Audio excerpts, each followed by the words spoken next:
मेरा आपको क्या बोलता, तीसरे दिन का आखिर हाँ। या चौथा दिन का सुबह, यहाँ कोई ये बना अश्विन दो, की है। यहाँ पे कोई तेज तेज ऐसी पिच बना दो जहाँ पर आउट ही ना होता हो आदमी है, जहाँ पर 300 रन ही ना बना पाए। Excellent effort from Rishabh Pant and Shubman Gill, guys, और what a wonderful partnership. क्योंकि इंडिया में सेंचुरीज का फेस्टिवल चल रहा है।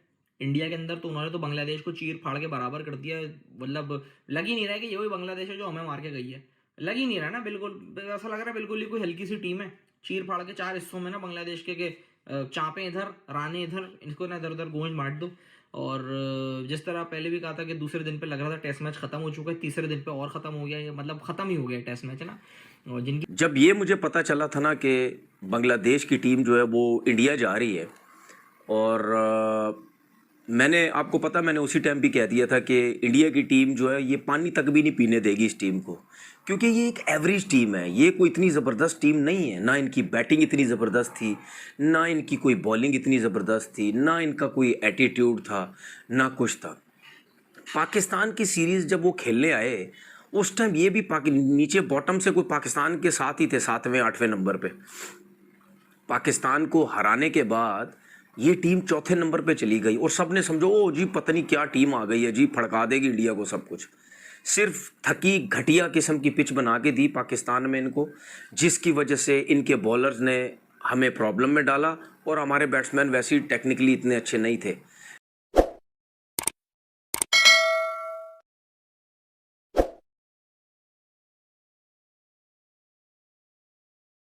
इस तरह रवि शास्त्री की भी एक बड़ी मशहूर स्टेटमेंट है कि पिच को निकालो गेम से, भाड़ में डालो पिच को। 20 विकेटें लेने वाले बॉलर आपके पास होने चाहिए, और 20 विकेटें लेने वाले जब बॉलर आपके पास होते हैं, और स्पेशली वो 20 विकेटें लेने वाले बॉलरों में से ऐसे बॉलर भी आपके पास होते हैं जो कि खड़े खड़े 200 रन की पार्टनरशिप लगा दें, आपको मुसीबत से निकाल दें, सेंचुरी भी लगा दें, 80 और रन भी लगा दें, तो फिर मेरे ख्याल से आप और क्या मांग सकते हो। जब एक दूसरे की सक्सेस को एंजॉय किया जाता है, जब रोहित शर्मा जैसा एक पॉजिटिव कप्तान आपके पास होता है जो कि अपलिफ्ट कर रहा है, आपको रोहित शर्मा गालियां भी देता पाया जाएगा, आपको फ्रस्ट्रेट होता भी पाया जाएगा, लेकिन अच्छी बात यह है कि एक जो कहते हैं ना unity unity unity unity unity कुछ नहीं होती यार। It is all about understanding your teammates, और जिस तरीके से रोहित शर्मा को इसकी टीम अंडरस्टैंड करती है कि चाहे रोहित शर्मा अगर किसी को गाली भी दे दे, कल भी एक बड़ा मशहूर हुआ है, अबे बीसी इधर आओ तो इस तरह की बातें भी हो जाए ना, तो कोई बुरा मानते हुए नहीं नजर आ रहा होता। किसी का फैन क्लब सोशल मीडिया पे नहीं होता, हो मेरे वाले को तो रोहित शर्मा ने गाली दे दी, वो तो यूनिटी तोड़ा था। ये सब बकवास होती है। You need to be men in the ground, you don't need to be brothers in the ground, you need to be men, you need to be professionals in the ground, you need to enjoy each other success in the ground, and these are the kind of the results right in front of you. और मैं आपको एक चीज़ बताऊं, हो सकता है शायद मैं गलत हूं, मेरी बात सही ना हो, जिस तरीके से इंडिया क्रिकेट खेल रहा है ना, मुझे ऐसा लगता है ये टेस्ट चैंपियनशिप का जो फाइनल है वो भी इंडिया ही जीतेगी, जो मुझे ऐसा लगता है। क्योंकि क्योंकि उनका जो टीम की कॉम्बिनेशन है सही है, जो जो बॉलिंग है उनकी, जो बैटिंग है उनकी, मेरे ख्याल में इसी टीम को जो है वो फाइनल जीतना चाहिए। और मैं सिर्फ पाकिस्तान क्रिकेट बोर्ड को एक एडवाइस करूंगा, करे कि यार अगर आप कुछ भी ना करें, ना स्टेडियम बनाए ना खिलाड़ी बनाए, आप सिर्फ पिच क्यूरेटर के लिए इंडिया से एडवाइस लें कि यार हमने पिचेस बनानी है, हमने हम पिचेस 5 दिन की पिचेस हमारे पास नहीं बन रही है। ये चिपक चना है भैया, यहाँ पर 17 विकेटें गिर गई हैं, 17 विकेटें गिर गई, जो यहाँ का मिजाज नहीं है। हाँ, पेसर्स ने ली, इसका मतलब अगर वर्ल्ड क्लास बॉलर तो गिर सकती है, गिर जाए तो इसका मतलब है ये यहाँ का मिजाज नहीं है। रवि शास्त्री ने सर पकड़ लिया अपना, ये बोलकर कि यार 17 विकेटें यहाँ तो कभी जिंदगी में हुआ ही नहीं इस तरह, और कोई वर्ल्ड क्लास भी नहीं है कि वो जो लाल लाल नजर आ रहा है ना आपको ऊपर टॉप शॉट से, किसी के बारे में ये भी नहीं बताया जा रहा कि ये दोनों तरफ हिलाता है। ऊपर से आपको टॉप शॉट से लाल नजर आ रहा है ना ग्राउंड, अबे वो माइका लाल किधर है, पिच क्यूरेटर जिसने इतनी खूबसूरत पिच बनाई है। और तुम लोग भी अभी थोड़ी देर में बाहर निकलना, वो जो 100 बॉलों पे 100 रन की तारीफें करते हो, वो तो करेंगे। मैं ये कह रहा हूँ कि मोहसिन नकवी को चाहिए भैया अपना कोई पिच क्यूरेटर भेजे उधर, ये जो टोनी हेमिंग्स बुलाया हुआ ऑस्ट्रेलिया से, इसको बोलो उधर जाए, वहां से पूछ कर आए कि भैया आप पिचेस कैसे बना रहे हैं। क्यूरेटर का नहीं है भाई, पिच क्यूरेटर मसला बॉलर्स का है यार, ताकत का है, मसला बॉलिंग करने का है, बॉलिंग मेथड का है, आर्म्स का है, मोमेंटम का है, हमारे लिए करेज का है, लेंथ पकड़ने का है। हसन महमूद ने क्या इस विकेट पे लेंथ नहीं पकड़ी हुई? हसन महमूद ने तो यहाँ पे भी पकड़ी हुई थी। हाँ तो भाई बात यह है कि हाथ सीधा, रिस्ट पोजीशन अच्छी हो, इन चीजों पे काम करना है, इन पे थोड़ी काम करना है कि इसको कप्तान बना दो, नहीं, उसको मैं- कप्तान मैं बना तो दो। इस वो condition- आदमी अब फारिग हो गया है तो उसको कोट कर दो, उसकी कहानियां हाँ, दे दो। उसकी ये condition वाले में- ड्रामे नहीं चलेंगे। लेकिन जहाँ पे पिचेस बॉलर को सपोर्ट करती हैं वहाँ पे दुनिया का जितना बड़ा बैट्समैन हो वो टेक्निकली फेल होने लग जाता है, क्योंकि उसको हर टाइम सर्वाइव करना पड़ता है, जिस तरह हमें पाकिस्तान में करना पड़ा। ठीक है, और हम 2 टेस्ट मैच की सीरीज़ हार गए। लेकिन मुझे पता था ना कि इंडिया में फ्लैट पिचेस होती हैं। अगर नए बॉल से बांग्लादेश के बॉलर्स ने इंडिया को प्रॉब्लम में डाली भी थी दोनों इनिंग्स में, लेकिन उसके बाद देख लें आप, जहाँ विकेट फ्लैट था, जहाँ बॉल पुराना हुआ, ना पिच ने हेल्प की, ना कुछ भी की, कुछ नहीं किया। जडेजा ने मारा, अश्विन ने मारा, फिर ऋषभ पंत ने कुट लगाई, फिर गिल ने कुट लगाई। ये थी इनकी बॉलिंग। कहाँ गए? पाकिस्तान में तो बांग्लादेश के फास्ट बॉलर तो वेस्ट इंडीज़ के फास्ट बॉलर लग रहे थे, संभल ही नहीं रहे थे। मेहदी हसन ऐसे बना हुआ था जैसे पता नहीं कोई मतलब अनिल कुंबले आ गया, कोई समझ ही नहीं आ रही है। तो ये थी इस टीम की वैल्यू जो इंडिया ने बताया है। जाहिर सी बात है, एक टीम टॉप पे और उसके बाद जो नीचे की टीम का कोई मुकाबला तो रखना है ना। इसीलिए मैंने आपसे पहले ही बोला था कि मैं देखता हूँ इनकी बॉलिंग लाइनअप क्या करती है जाके, मैं देखता हूँ इनकी बैटिंग जो है वो इंडिया में क्या करती है जाके। तो खैर बांग्लादेश के लिए ये है कि देखो, अब बात ये है कि तुम लोग तो इस कंपटीशन में कभी थे भी नहीं। अच्छा, लोग काफ़ी जो है ना, बांग्लादेश के लोग जो है ना काफ़ी वो हो रहे थे कि यार आप हमारी डिसरिस्पेक्ट करो। यानी डिसरिस्पेक्ट नहीं कर रहा हूँ मैं खाली फैक्ट्स बता रहा हूँ कि तुम इंडिया के लेवल के नहीं हो। अब तो हम देखो, बंदा डिसरिस्पेक्ट तब करे जब मैं तुम्हारी तारीफ ही नहीं करता। मैंने तुम्हें बोला कि तुमने पाकिस्तान को पेला पकड़ के, ठीक है ना। पाकिस्तान तुमसे नीचे है, तुम पाकिस्तान के ऊपर हो, लेकिन अब इंडिया तो और ही ऊपर है ना। मतलब इंडिया की तुम देख लो, मैंने तुम्हें बोला था जिस तरह अश्विन को देखो 3 विकेटें लेके चला गया। मैं वेट ही कर रहा था अश्विन का विकेट लेगा। अश्विन ने जिस तरह से विकेटें ली हैं, बुमराह ने जिस तरह विकेट लिए, तो अब मैं क्या बोलूँ इस मैच के अंदर यार, तुम लोग खत्म हो चुके हो। मतलब ये पहला टेस्ट मैच तो खत्म हो चुका है। तो रोहित शर्मा की तफरी के चक्कर में चौथे दिन तक खिंच गए, तो मुझे लग रहा था आज ही मैच खत्म हो जाएगा। मैं तो बस देख रहा था कि यहाँ से एक विकेट गिरी, यहाँ से एक। नो डाउट बांग्लादेश ने बैटिंग का स्टार्ट बड़ा अच्छा लिया था। बांग्लादेश की बैटिंग एक टाइम पे वो होता है ना, दिल में थोड़ा सा कीड़ा ना कि क्या पता हरा दे, वो एक होता है ना। मैं तो लिखने भी वाला था, मैंने कहा गालियाँ पड़ जाएंगी, छोड़ दो। मैं तो लिखने वाला था बॉस क्या पता बांग्लादेश ये मैच जीत जाए, क्योंकि स्टार्ट बड़ा अच्छा लिया था बांग्लादेश ने।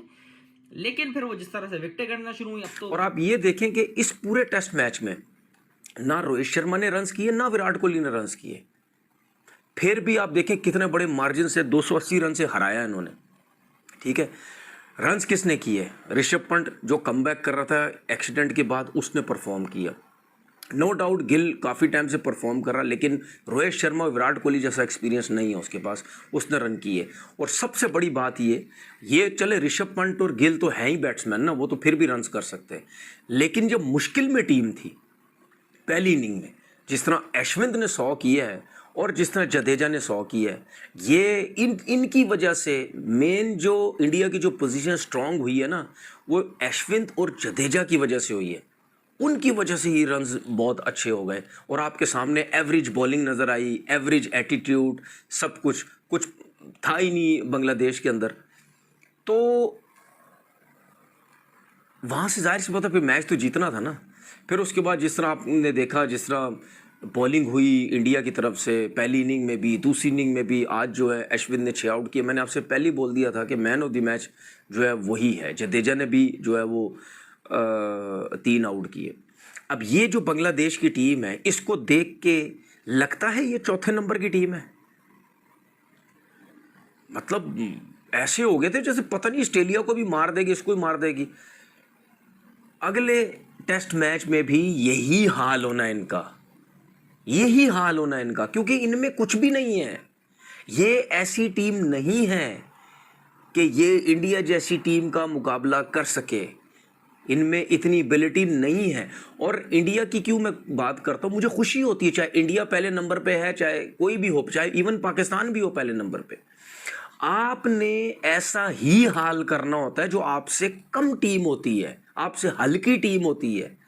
हमेशा दुनिया को बताना चाहिए कि भाई हम बेस्ट हैं, हम बेस्ट हैं। ये हमारा प्रॉब्लम ये है कि हम ना वो टू मच फैशनेबल प्रोसेस को यहाँ फॉलो करने की कोशिश करते हैं कि नहीं जी, यहाँ तो सिर्फ आप इंग्लैंड की छाप लगा लोगे तो आपकी क्रिकेट बेहतर हो जाएगी, आप ऑस्ट्रेलिया की छाप लगा लोगे तो अपनी बेहतर हो जाएगी। ना ऑस्ट्रेलिया की छाप, ना इंग्लैंड की छाप, ना साउथ अफ्रीका की छाप, किसी की छाप इतनी लंबी सस्टेनेबल नहीं है जितनी इंडिया की छाप है। सो क्यों ना वो चीजों को फॉलो किया जाए जो कि हम कर भी सकते हैं, जो कि हमारे लिए शायद समझना, सोचना ज्यादा आसान है, वो जबान को, वो तरीके को, क्योंकि ये जो डोमिनेशन है इसके करीब तो ऑस्ट्रेलिया नहीं भटक सका। जो कि कहा जाता है कि ऑस्ट्रेलिया को ऑस्ट्रेलिया में हराने के लिए, अगर आप ऑस्ट्रेलिया को ऑस्ट्रेलिया में हरा देंगे तभी पता चलेगा कि आपके घुटनों में दम कितना है, आप में सब्सटेंस कितना है, आप कोई सैचुरेट तो नहीं हो जाएंगी आपकी इंटेंशंस या आपका सारा फायर इन द बेली। लेकिन this is how things could be, because this is India on the rise. They are not only on the rise because they are the richest board, they are on the rise, they are on the unstoppable team in the international cricket because they go for their glory. They go for the glory which is on their chest. And this is India's yet another thrilling win. This is an absolute domination.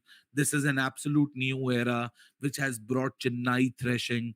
This is, you can say that Bangladesh has been left reeling in the first test, and this is not about the first test only. ये eventually यही होना था मेरे ख्याल से। this is not even Bangladesh worst nightmare, क्योंकि मैं समझता हूँ कि अगर वो 144 for 6 इनिशियली नहीं होता, सो ये मेरे ख्याल से इससे भी ज्यादा बुरा नाइटमेयर बांग्लादेश के लिए इंतजार कर रहा था। ये तो महज 280 रन की हार इसलिए है क्योंकि पहली इनिंग्स में बांग्लादेश ने वो एक मोमेंट ऑफ ब्रिलियंस दिखाई थी जहां 144 फॉर 6 कर दिया था। अभी तो आप सोचें कि अगर टॉप ऑर्डर भी स्कोर करता पहली इनिंग्स के अंदर तो they would have been absolutely unplayable. This was not Ashwin show only, this was the show of everyone, चाहे वो ऋषभ पंत हो, चाहे वो शुभमन गिल हो, चाहे वो जडेजा हो, अश्विन हो, रोहित हो, हर किसी का अपना अपना रोल जो है वो एक एब्सोल्यूट क्लैरिटी के साथ मौजूद है। हर किसी को पता है कि मेरी जॉब क्या है, कौन कितने पैसे लेगा, कौन क्या करेगा, किसके लिए क्राउड में लोग आ रहे हैं, किसकी आवाजें ज्यादा लग रही हैं। ये स्टूपिडिटीज जो पाकिस्तान क्रिकेट के अंदर होती हैं, ये उससे कई हद तक बढ़ के एक सिनेरियो है जहां आपका एंटायरली फोकस अपने ऊपर होना चाहिए, अपनी गेम पे होना चाहिए, अपने अपने रिजल्ट्स पे होना चाहिए। And this is not only a victory, this is a moment to have yet another self belief in yourself कि हमने एक नई डायरेक्शन अपने लिए खोली है। और ये अच्छी चीज है। शायद अभी बहुत सारा लोग इसके ऊपर बात नहीं करेंगे, शायद बहुत ज्यादा लोग इसके ऊपर फोकस नहीं करेंगे, लेकिन ये एक रियलिटी है कि इंडिया ने एक अपने आप को अपने घर के ऊपर एक नई डायरेक्शन प्रोवाइड कर दी। और वो नई डायरेक्शन ये है कि भाई साहब अब आपने ये नहीं सोचना कि आप सिर्फ टेस्ट में स्पिन विकेट्स बना के ही जीत सकते हो। अब आप टीम्स आएंगे और बड़ा इंटरेस्टिंग मुकाबला होगा जब ये भी पहुंचेंगे न्यूजीलैंड वाले और इंडिया इसी तरह की विकेट्स बनाएंगी, क्योंकि देखिए ट्रस्ट मी ये कॉन्फिडेंस देंगी ये वाली विकेट्स इंडिया को एक सेल्फ बिलीव और पैदा करेंगी कि भाई साहब जो हम थोड़ा सा भी ब्लिप अराउंड अगर कभी करने की कोशिश कर जाए तो that wouldn't matter at all, India will be right there in it. Because जब आप अपने घर में इस तरह की कंडीशंस बनाओगे, क्योंकि घर में तो आपको आप अपनी स्ट्रेंथ पे खेलते हो ना, और अगर आपकी स्ट्रेंथ अपने घर पे एक ऐसी हो जाए कि आपको अगर स्पिन विकेटें मिले आप उस पर भी जीतो, आपको पेस विकेटें मिले आप उस पर भी जीतो, सो मेरे ख्याल से इससे ज्यादा कोई बेहतरीन चीज हो नहीं सकती।